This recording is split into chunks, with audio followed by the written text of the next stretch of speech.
So I'm going to set off. So here we go. Hopefully there won't be any technical issues. We've got all sorts of stuff going on around here. So I'm going to start with some context, as I said. The first bit I think is going to be no surprise. Mobile is huge.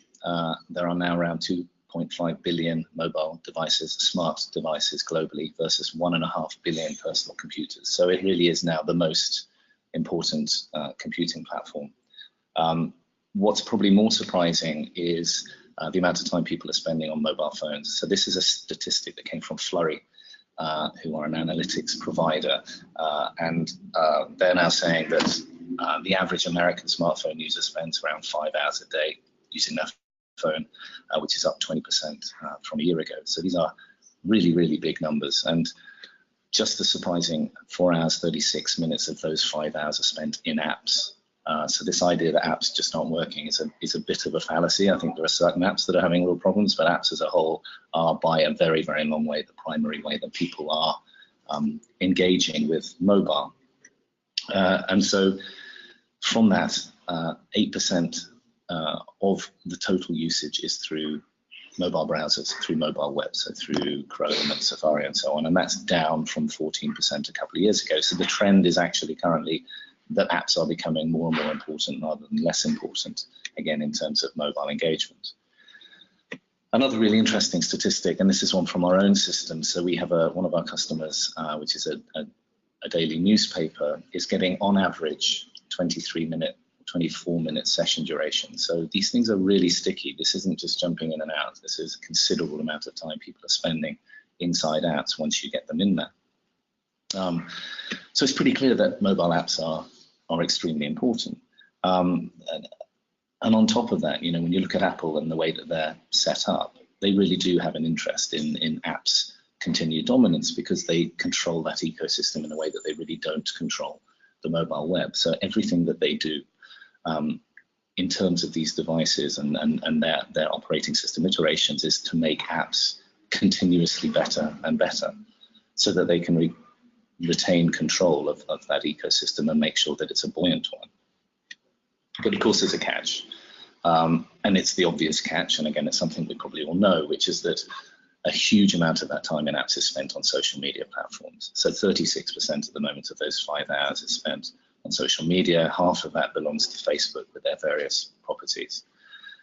And while they are incredibly powerful for brands in giving you reach, there are lots of downfalls or downsides, sorry. They own the consumer, they own the user experience, they dictate the terms of business, and they change those terms of business on a regular basis and unilaterally. And as a brand, you really get very little loyalty. The people who visit your content, who visit your brand through social media are extremely transient. You get very little data and scant revenue. And so you're basically kind of a guest at someone else's party, which isn't a fantastic situation to be in, but actually if you're just looking for volume, that's fine. But there has to be something else. There has to be another way on top of that. And we're not looking at alternatives here. We're looking at things that you can do as well as social media in engaging your audience as a brand. So as we sat and we started thinking about Bolt and what it should be as a product, you know, we wanted to think around, you know, what is it that brands are trying to achieve through mobile and how can we help them? And there's a number of different things that brands are looking for as they engage on these devices. One is reaching as many people as possible. And I think, again, social media does a pretty good job there, and mobile web as well. The two in tandem give you massive reach and massive audience. But then there are other things that you need. Gaining deep insight into the audience, knowing who they are, but also knowing their likes and dislikes and profiling and tracking their usage. And also getting to the top of that pyramid. You know, if you think of your entire audience as a pyramid, and at the bottom you've got a huge amount of people who are relatively low value and not quite so loyal, you're wanting to push these people up the pyramid where they become increasingly engaged, increasingly loyal, and increasingly valuable for you. And then ultimately, to sell them your products and services, or sell them as a group to your advertisers and partners. And at the same time, turning them into brand advocates, so getting this audience talking about you on your behalf. So So that was kind of the basic guiding principles to Bolt. And so what is it that Bolt can do, and how can Bolt help? Well, what we're trying to do here is create a small but highly valuable, perfectly formed audience. So again, this isn't about scale. This is about a much, much smaller but much more highly engaged and highly valuable audience. And there are a couple of things you need in order to be able to do that. One is you need a brand. You need a brand that people can relate to, that they care about enough in order to download an app and actually, take that first step to interacting with your brand. And then secondly, you need enough stuff to engage them on a daily basis, to keep them coming back for more. And grab those little moments, those moments on the train or at lunchtime or in a break or on the way home or once you get home, those little moments which mobile is so fantastic at grabbing. It might be just a few seconds, but that engagement, as long as you can keep it up and keep creating a daily habit, becomes extremely valuable. And that's what we're ultimately trying to do here with mobile. And this is, I think, the big learning for us, that when you look at our more traditional product, which is around publishing periodical editions of content, that works very well for daily and weekly publishing cycles. But even with the big brand, if you're only publishing content on a monthly basis, you're really not taking advantage of these mobile devices and what they're so good at, which is this daily habit, which is what all of the other social media giants are being able to exploit. And that's what we're trying to replicate here for brands. And then once you've got that daily habit, then you can decide what to do. Once you've got that audience coming to you on a daily basis, you can decide what to do with them. Again, whether you're selling to them or whether you're taking them as a group and you're effectively offering them to your advertisers and your partners. So what actually is Bolt? Well, simply put, or maybe not quite so simply put, it's a timeline. It's an app which is based on a timeline user experience created by a set of widgets that surface all sorts of different ways of engaging, whether it's content, curated social media, puzzles and polls and quizzes and all these things that you can see written here. So this isn't about delivering pages anymore. This is about delivering engagement in lots and lots of different ways, and in ways that we haven't even thought about yet. And I think actually the only way to really explain that is to show you. So I'm going to just flip over to my phone. Hopefully you can all see my phone. This might be a little bit jittery. I think it's just because of the way I'm recording the phone, but hopefully this will work. So let me just grab something first. Okay, so I want to show you a few different things, and I'm going to go through a few different apps to illustrate exactly how Bolt works. I'm going to start down here towards the bottom with the Pugpig post. So let me just open that up. And you can see straight away that this looks very familiar. Again, the user experience is very simple. It's a timeline. There's only two views at the moment. We have our timeline view and we have a saved view.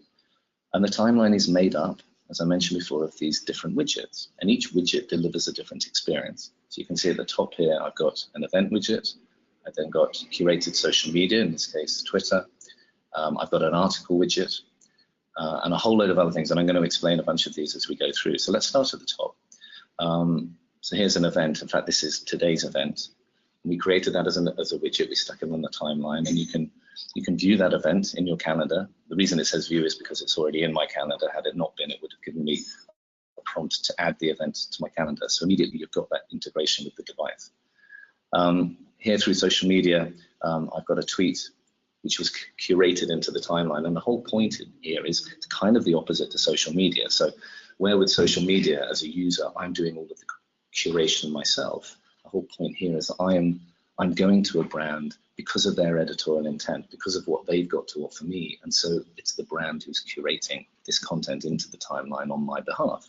And then I can engage with it as I like. So I can go in and I can retweet that tweet. I can follow the person who's tweeted and so on. So it's all about engagement and bringing in content from various places. If I come down here and I'll show you an article. So this is just a simple article, which is about our Wired launch the other day. Something that we're doing constantly throughout the user experience is promoting two behaviors. One is to save content, and the other is to share content outside and become brand advocates. So here I can just simply save that content, and it sticks it over here into my saved timeline down here. I'll go back to my main timeline, but also I can share content. And the sharing, this is where I think it starts to get really interesting. In the same way that we do with Publish, all of our content is sitting as HTML on our distribution service, which means as I share content to my contacts, it's really easy to ensure that they get what I'm trying to share. Regardless of the channel, regardless of the device that they're using, they're going to get that content and they're going to be able to consume it. So I'll just show you 2 examples of that. And you can see, we can share down any channel that Apple or Android will support. So I'm going to just share that article actually to iMessage, to me. Just send that, come out, and hopefully I'll get a message popping into my phone. I think I'm on Do Not Disturb actually, so yeah, there it is. So here's that message in iMessage. And as I tap on that link, what it's going to do now is take me back into that content. Now, had we had deep linking turned on, which we don't happen to have right now for this particular product, for this particular app, it would actually take me straight into the app and straight into that article because I already have the app installed on my device. If I didn't have the app stored on my device, it would deliver the page just like this, but with a smart banner at the top of the page, prompting me to download the app. But also you can see here, we also get the full functionality of the app, even inside a web browser, because we're using largely web technologies to deliver the content. So it doesn't matter where the person is receiving that share, they're always going to get that content, and they're always going to be driven back to the app in order for you to be able to build the audience who are engaging with your app. I'm going to just show you another version of that share. So I'm going to go back into public quotes. I'm going to share again. This time I'm going to share. I'm actually just going to airdrop it onto my Mac. The screen might go all over the place now, but there we go. So what we're seeing now, I hope, is my browser on my laptop. And again, I'm just going to wait until the video is caught out. There we go. So you'll see now that I'm in exactly the same page. This is fully responsive, so it'll work on any browser and any size. And if I just hit that little back button there, what you'll see is now the same timeline. Let's give it 1 second to load. That same timeline, but now delivered in my browser. And if you like, you can think of this a little bit like Twitter. So we're not suggesting that this is the primary way of consuming Bolt content. But what it does do is it gives you universal access. You get all of the same functionality you get inside the app in a web browser, which is just a really nice way to make sure that regardless of the device that people are on, they can access the service. And I guess, like I said, it's a little bit like Twitter. You wouldn't really use this as the primary use case, but I think it's extremely useful. So let me just close that. I'm going to go back to, back to my phone. I want to show you a few other things. So I'm going to go into another app now. This one's called PopBuzz. This actually isn't live. This is a bit of a demo app, but I think it illustrates a couple of things quite nicely. So again, you can see it looks similar, but styled differently to Bolt. Of course, as you would expect, video is quite an important part of the way Bolt works. So you can play video straight from the timeline. We currently support YouTube, but we'll be supporting other video streaming services as well. And also, fairly complex article types. So if you go into this Riverdale article, there's all sorts of stuff going on with embeds. So we've got animated GIFs, we've got embedded tweets, we've got embedded competitions and SoundCloud and all sorts of stuff. So there's not that much of it. There's very little limits around, what you can stick in your articles here. Here's another event widget. Oh, here's a fun one actually. So this is a kind of quiz widget. So the idea here is for data capture. You can start running these little quizzes, how much of a Riverdale fan I am in this case, which clearly, I am. No, close anyway. So we're doing all sorts of data capture there. Again, you can see curated social media and so on. So all of these little widgets go to create this daily habit, this daily experience, which is all about pulling people back into your brand on a daily basis. Here's another widget actually, which is an external link widget, which will send you off to a third-party website, but always being able to very quickly get back into the app again. Show you another example. So this is something we're doing with Warner Brothers, and the whole idea here for Warner Brothers is to create, again, a premium audience based on offering exclusive content only through this channel. So the idea is if you sign up for this channel, if you give them an email address and you authenticate yourself, then they'll give you access to this exclusive content. And again, it's the same sort of stuff. It's a mixture of social media, videos, articles, and events. I'm going to show you another example now, which is the Evening Standard. What's interesting here, actually, there's a couple of things going on. One is we have a DFP widget, so you can serve ads from DoubleClick into the timeline or into the articles. But also, I think an important point is, how do you feed this timeline? What we don't want to do is create a massive editorial overhead. So what you're seeing here actually is RSS feed-driven content. So all of these articles are coming into the app totally in a totally automated manner. So there's no manual intervention whatsoever in order to deliver this content into the app, which I think is extremely important from our perspective. And then as I move along here, I'm going to show you just another thing, which is the Today widget. So I think it was in iOS 8 the Today widget really started to become an important part of the user experience. And so you can see here we have Today widgets for our Bolt apps. The nice thing about this is that you're surfacing content straight out of the app without even actually having to go into the app. So I'm here on my Today widget. You can see the post up there. If I tap on one of the articles, it'll deep link me into the article and straight into the content. So, that's kind of where we are right now. But what's so important and so powerful about this platform is that this widget architecture, this approach of delivering content through all of these little widgets down this timeline, is that it's extremely extendable and flexible. So we're already starting to build out the widget library from what it is right now. So at the moment we have between 10 and 12 different widget types, but we're constantly building new ones. And also the beauty of this is that we can deliver not only shared widgets that just go straight into the product, but we can build custom widgets for clients specifically as well. So for example, we're talking to, in fact, we're launching with a retailer fairly soon. So we already have product widgets with affiliate links, but we're talking about promo codes and vouchers. And in fact, another conversation which we just kicked off today, which I think is quite exciting, around loyalty points. So if you're a retailer with a loyalty scheme, there's all sorts of incentives you can do around, if they log into the app and maybe on a daily basis they get, 10 loyalty points or something like that added to their account. They can see, using a widget, they can see their current account balance. You can pin widgets to the top of the timeline as well, so you can have them, very prominently shown on the timeline. So there's all sorts of stuff you can do around building new widgets. We're launching with some sports brands in the coming months, so they want to build widgets around live match scores and fixtures lists. We're launching with a financial services company in the coming months, and they want to have things like live stock tickers and so on. So you can imagine, every different use case will have a different need for different types of widgets.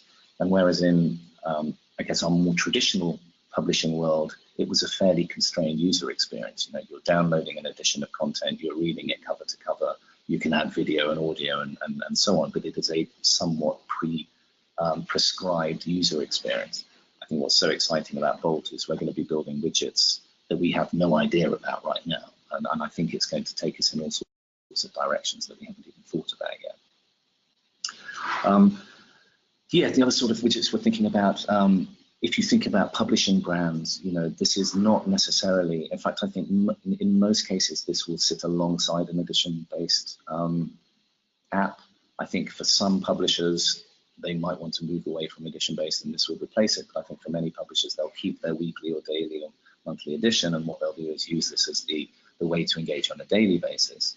And so you can imagine a widget which says, hey, we've just published this month's edition of our magazine. You tap on the widget and it deep links you into the edition-based app seamlessly. So it's all about taking away friction and all about creating that daily excuse to get people into your brand, where you can then, using these various widgets, send them all over the place, to their website, to an event, to their other apps, to other people's websites, or to sponsors' websites and promotions and so on. So hopefully that gives you an idea of kind of what Bolt looks like and how it behaves. And again, there's going to be a lot of changes and a lot of new stuff coming in the coming weeks and months, but that's kind of where we are right now. I wanted to very quickly show you, let's see if I can find my browser again. The editorial process. So here we are. This is PubPic Express, which is the editorial engine that we use primarily for Bolt. And you can see here straight away, we've got a set of articles. This probably looks very familiar to a lot of people because this is basically WordPress, just with the PubPic theme wrapped around it. And over here, you can see the various different widgets. So for example, I can click on the social widgets. Here we go. So you'll see these are a list of tweets that we popped into the timeline. Now, at the moment, it probably takes, I don't know, 20 or 30 seconds to create one of these curated social media widgets. We're now looking at how we build tools to make that much, much faster, automated tools to bring curated social media into the timeline without having to do anything at all. As I mentioned before, for articles, you can either come in here and you can manually enter articles into the timeline, which is what we do for the PubPic post. And again, it's exactly as you would expect. You know, you can put rich text into the main body copy. You decide what the widget looks like on the timeline. You upload media, and that's pretty much it. But if you don't want to do that, as I said, we can take RSS and pull it straight in using scripts, and we will be building more generic XML feed handlers as well in the coming weeks and months. So that's the editorial process. Again, very, very simple.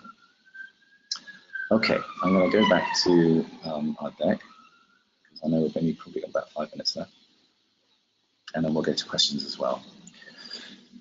So I guess a question which probably comes up very quickly after seeing all of that sort of stuff is, well, yeah, can't I do all of those sorts of things in a website? You know, all of those specific activities I can stick into a website, and I can mobile optimize it and it can look fantastic. And that's absolutely true. But I think what's interesting about apps is it's the little nuances. It's the little things that I think make all of the difference. So for example, that prized place on the home screen, having your icon on the home screen, so it's there front of mind every day when they pick up the phone and they've looked at Facebook and they've looked at Instagram and their email, you know, what's next? What am I going to do to pass the time? And, you know, with a website, you've got to either find a web page through social media that somebody shared, or you do have to go to Chrome or Safari and actually, you know, maybe follow a bookmark or go through Google. So you're taking steps away. Granted, you know, there is that initial hurdle of making people download the app, but once you've done that, and thanks to all of the different sharing mechanisms that we've got with deep linking and with smart banners, hopefully we're making that easier and easier, then you're there and you've got that really fantastic prize place on the home screen. And of course you can save bookmarks from browsers, but people rarely do. And so because of that less friction between your audience and your content, you know, it's one tap and they're into your content, they're into all of the things that you want to offer to them. 1 second. Notifications and other operating system features. So you saw the Today widget, but also push notifications, just as we do with PubPic Publish. We support integration with push providers so that you can send notifications when there are things that you want people to, you know, to come and engage with in your app. Deep integration with the device. So you saw the calendar integration. We can integrate with the camera, with location. I'm sure we're going to do far more and more of that as we go, you know, as we continue to build new widgets.